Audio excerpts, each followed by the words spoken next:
नाजरीन, मैं हूं अब्दुल यास। 7H न्यूज़ में आपका इस्तकबाल है। AIMIM प्रेसिडेंट असदुद्दीन ओवैसी की हिदायत पर कारवान MLA कौसर मोइनुद्दीन और जोनल कमिश्नर ने मिलकर गोलकुंडा का दौरा किया है। आइए देखते हैं हमारे नुमाइंदे सैयद अब्दुल रऊफ की ये रिपोर्ट।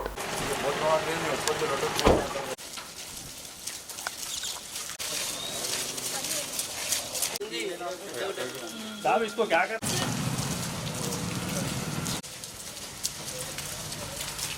A1 टाउनशिप की एक और नई पेशकश। जहांगीर पीर दरगाह से 2 किलोमीटर पहले मल्टीनेशनल कंपनीज के करीब, जो कि बिल्कुल आबादी से लगा हुआ, बेंगलोर हाईवे से सिर्फ 5.5 किलोमीटर, BT रोड से लगा हुआ, तमाम डेवलपमेंट के साथ 5,50,000 में 100 गज का प्लॉट। A1 टाउनशिप में आपका ये छोटा सा इन्वेस्टमेंट आपका और आपके बच्चों का मुस्तकबिल बदल सकता है। आज ही तशरीफ लाएं और A1 टाउनशिप के इस प्रोजेक्ट से फायदा उठाएं। Office at pillar number 235 opposite fisheries department, Rajendra Nagar, Hyderabad. खबर है शहर की, खबर है गाँव की, खबर है सारी दुनिया की। 7H न्यूज़ पसंद आए तो लाइक कीजिए, शेयर कीजिए और सब्सक्राइब करना ना भूलें। 7H न्यूज़, आपकी आवाज।